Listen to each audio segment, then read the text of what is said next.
Hello and welcome back. Today we are playing as Waru and Mack. Waru says, at noon, if you control one or more bureaucrats, create an Ordis recruit soldier token in your target expedition. When you play a bureaucrat, you may have it gain a sleep. So it looks like we'll be going first, playing against Teija Nauraa. Let's see here. We have the ability to play a 2 and a 1, which I like that. Probably too early for that. We want to keep this Robin Hood for sure. Do I want to keep the Rune-Scribe? I like Banishing Gate, but ability play on both sides. First turn seems pretty good. Better stats, but prevents me from potentially advancing on turn 1, so I think I'll go ahead and drop that. We'll start with the Ordis Trooper.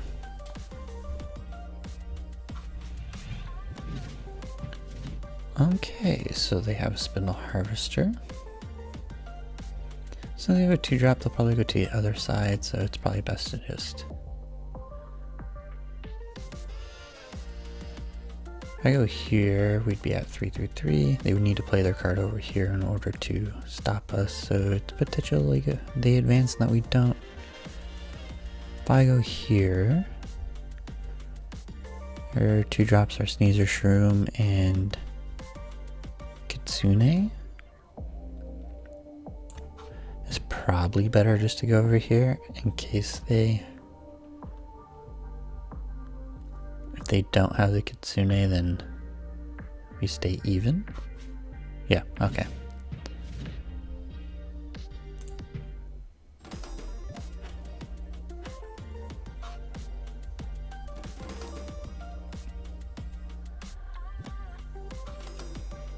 So they are going first,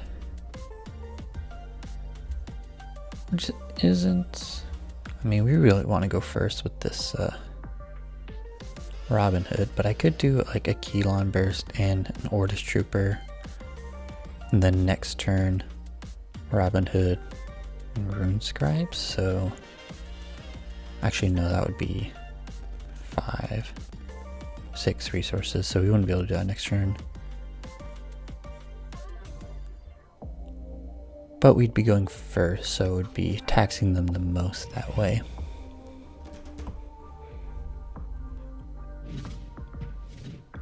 Interesting, okay. So we can actually... I think we're going to play out this. And then we're going to bounce this Sneezer Shroom.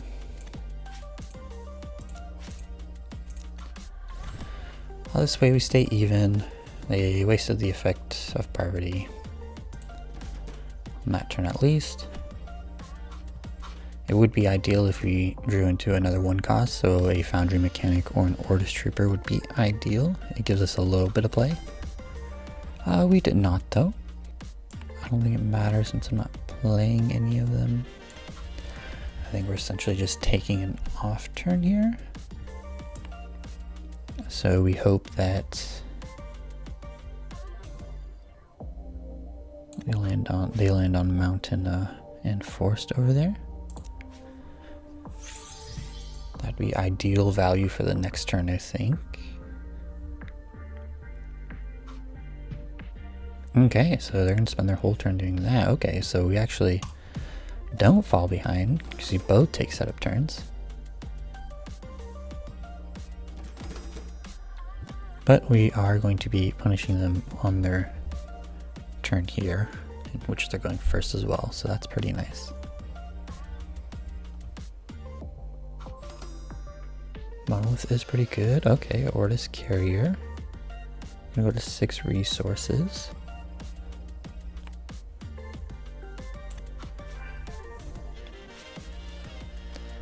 Let's see here. They have a 3/3 that does nothing on the hero side with Parvati. So I think maybe we try to fight them over on the companion side. A 3/3 with Anchored seems pretty good. They only have 3 resources left, so we know they can't play the Parvati. I think I am fine playing this out because I have no mountain on the Frog Prince, so it doesn't really help over here.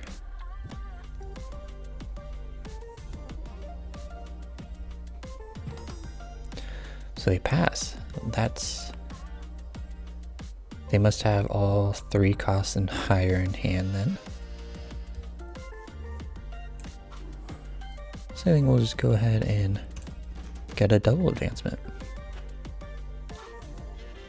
And then we're going first again so you can play out this Robin Hood. Yeah, we'll get rid of that. We do got a 2 expedition lead. Let's see here. Question is, this is not very good right now because we are not on a mountain spot.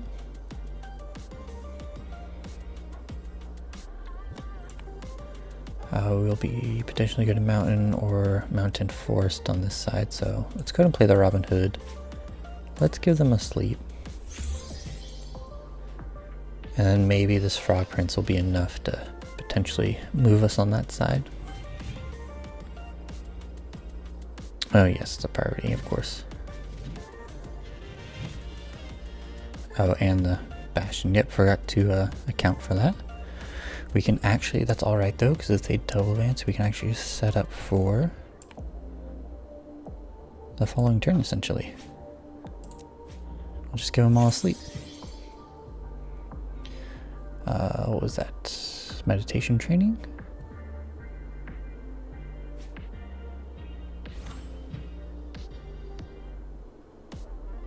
Was that not already anchored?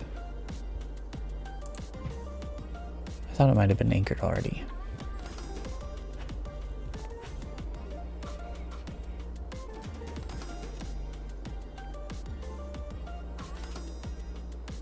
Let's see here. I don't think we need that Gatekeeper.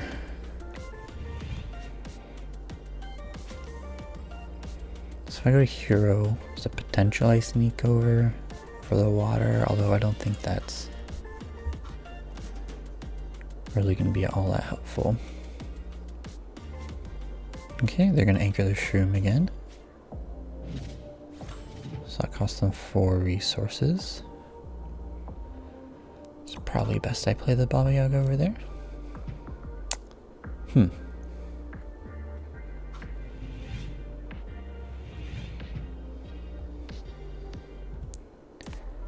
Yeah, I think we're fine just playing that.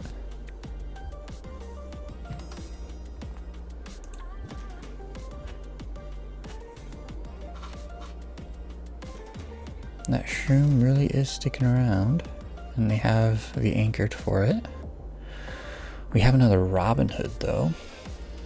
So if we go up to 9, that's 4, 5, 6, 7, 8.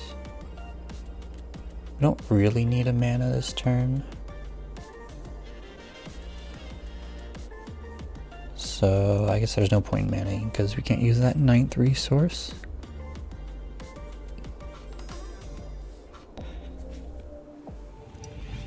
Let's see here. Question is whether we asleep this Robin Hood. They need a double advancement to win on this turn. And that Caesar Shroom is very good. They'll probably anchor it with the Muna Druid, would be my guess. And that would cost 3. There's a potential that they're expecting to play 3 cards this turn, so if you play out the Robin Hood, maybe that takes them down to 2. Maybe those cards are enough to, between the Monolith Archivist, that would keep us from advancing as well. Tough choices.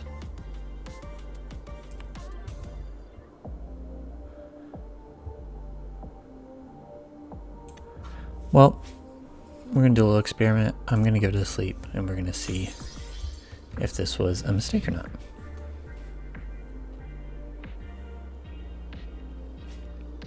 Okay, there's that.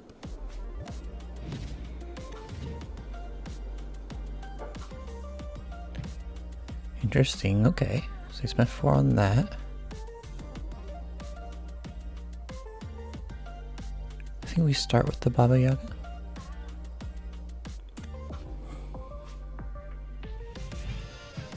They'll be moving to Mono Forest the next turn.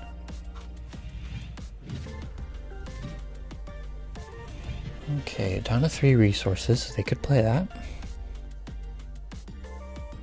Where will we be advancing? To Mono Mountain.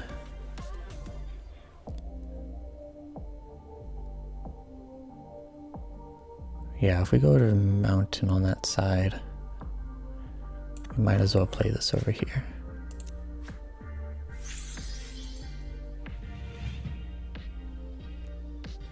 This shroom has been around for a very long time.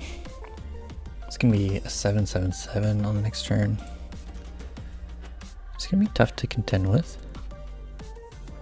But we do have some of our own pseudo-anchored characters.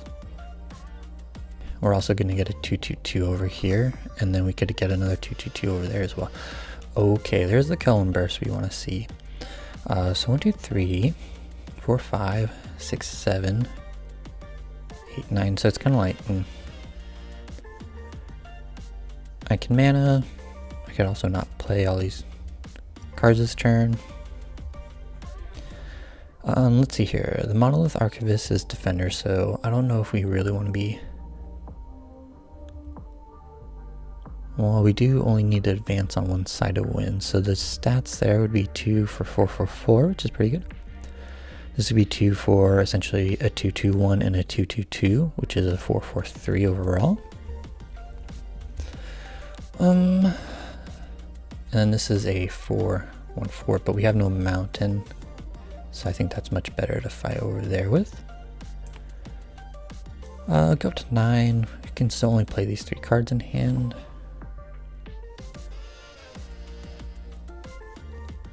Yes, I think that's the move.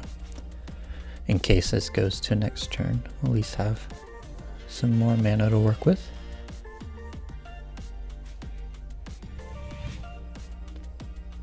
Oh, he says it's a rare spindle. I don't usually see people play that too often. Let's see here. Do we want to go to the... We're going to remove 7/7/7, so that's 4/3/3. Go ahead and put one over there. It's fine.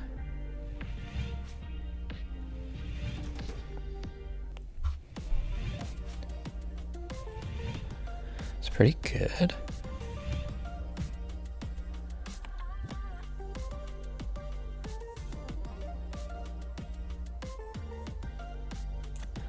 So put him over here. So we won't be advancing on that side. Oh, I just realized this can cost 2 more. Oh, thank goodness. I did not think about that soon enough. Thank goodness we managed there. 4/0/4. So they're going to be 8 and 7. We will be 10 and 10. They have no more resources. Okay.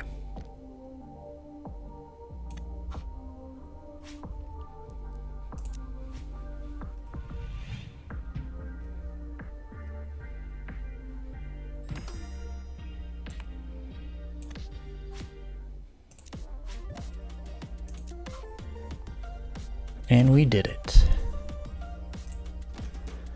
Even though, whew, man, if I did not mana on that turn, because I totally forgot about the spindle, it could have been really bad.